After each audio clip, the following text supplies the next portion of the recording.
waxaan runtii maanta sharaf ii ah muddo sanada kadib inaan xilkii agaasimaha guud ku wareejiyo agaasimaha cusub ee madaxweynaha Jamhuuriyadda Federaalka Soomaaliya Mudane Maxamed Cabdullaahi Farmaajo oo u igmaday inuu shaqada madaxtooyada sii daadihiyo xilligan adag. waxaan rabaa madaxweynaha Jamhuuriyadda Mudane Maxamed Cabdullaahi Farmaajo inaan uga mahadceliyo kalsoonidii uu siiyay iyo sidoo runtii igu suurtageliyay inaan shacabkayga iyo dalkayga u khidmeeyo ugana khidmeeyo meel xasaasi ah. waxaan kaloo rabaa inaan runtii u abaalceliyo oon halkan ka xuso dhammaan intii ila shaqaysay intii aan madaxtooyada kusimaha ka ahaa. runtii meeshan in laga shaqeeyo ma aha wax sahlan, laakiin marka aad hesho garbo iyo taageero buuxda oo dhinac walba leh waxaad runtii qaban kartaa shaqo uusan qofna qaban karin. marka runtii waad ku mahadsantihiin la taliyayaashii iyo agaasimo waaxeedyadii runtii muddadaas ila soo daadihiyay hawsha oo iiga hooseeyey oon isleeyahay qofku yacni saameynta ugu yar ama waxa ugu yar ku darsada meeshaad ahayd, maadaama shaqadu shaqo hoos ka dhisan oo daadegsan ay ahayd. intaan madaxtooyada joognay runtii wixii noo suuragalay iyo wixii naga qabiyoobay intaba halkan kuma soo koobi karo, laakiin runtii waxaan rabaa inaan halkan ka caddeeyo inay jireen isbedello la taaban karo oo runtii aad ku arki doontaan warbixinada hay-adaha kala duwan ee dowladdu ay ku qiimeeyaan xafiisyada kala duwan oo ugu horeeyo xafiiska hanti dhowrka guud oo runtii markaan nimid noo sheegay inay jiraan waxyaabo u baahan in la hagaajiyo. ilaa 4 qodob ay noo soo gudbiyeen. maantana waxaa ilaahay mahadiisa warbixintii iyo qiimeyntii u dambeysay in dhammaan waxyaabihii iyo xafiiskaas runtii ku tuhmaya xafiiska inay gaabis kaga jiraan in runtii dhammaan la wada daboolay. waxaan rabaa inaan kula dardaarmo walaalkay Cabdisiciid in uu runtii shaqada halkaas ka sii wado, anigana aan u ballan qaadayo inaan ku garab istaagayo wixii caqabado ahaa iyo wixii fursado ahaa ee hor yaallay inaan kala sii shaqeeyo si hufan.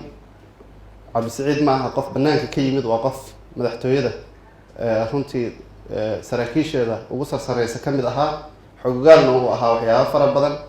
aniga asagana waxaan fursad u helaynaa insha allahu in xogogaalnimada madaxtooyada gudaheeda ah inaan runtii khibraddaasi uga faa'iideyno maxay ahayd xafiiskan iyo guud ahaan dowladda haddii eeba idmo. sidaa ogtihiin dhammaanteen mas-uuliyad baana wada saaran. mas-uuliyaddana waa ammaano ilaah iyo ammaano qaran weeye, especially meeshaan joogno. mas-uuliyad xileedka hadda oo madaxtooyada qaranka waa heer qaran weeye, waana la iskula xisaabtamaya xag alle iyo xeerarka iyo dhaqanka iyo dowladnimada xaggeedii. marka mas-uuliyaddaas adag waa ogahay oo ammaanada oo culayska badan waana ogtihiinoo qur-aankaaba lagu sheegay in dhulka iyo cirkaba ay diideen sida culammada ii sheegeen markii loo soo bandhigay. laakiin marxaladda lagu jiro awgeed dhabarkan u ridanay mas-uuliyaddaas haba culays badnaatee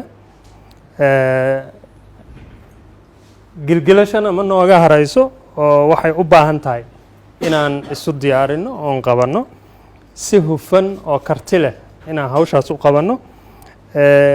ammaanada dhowristeeda iyo xilkasnimadeedana aan qaadanno una gudanno sidaas.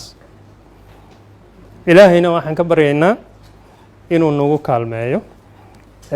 maanta xilwareejin unbay ahayd, isbarasho, shaqo dhammaan waa noo dambeysaa. haddase waxaan rabaa inaan mudnaan iyo sharaf iyo si walaaltinimo aan ugu mahadceliyo walaalkeen cabdinuur oo xilkan nooga horeeyey haddana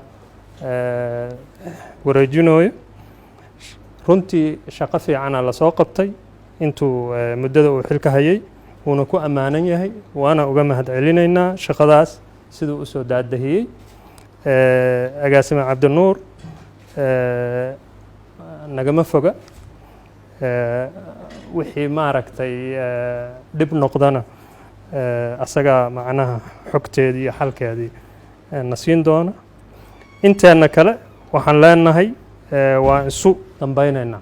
waxaa farxad iyo sharaf ii ah inaan idinkala soo qayb galo xafladan aan xilka ugu kala wareejinayno agaasimaha guud ee madaxtooyada cusub iyo kusimihii muddadii sanadka ahaa soo waday madaxtooyada.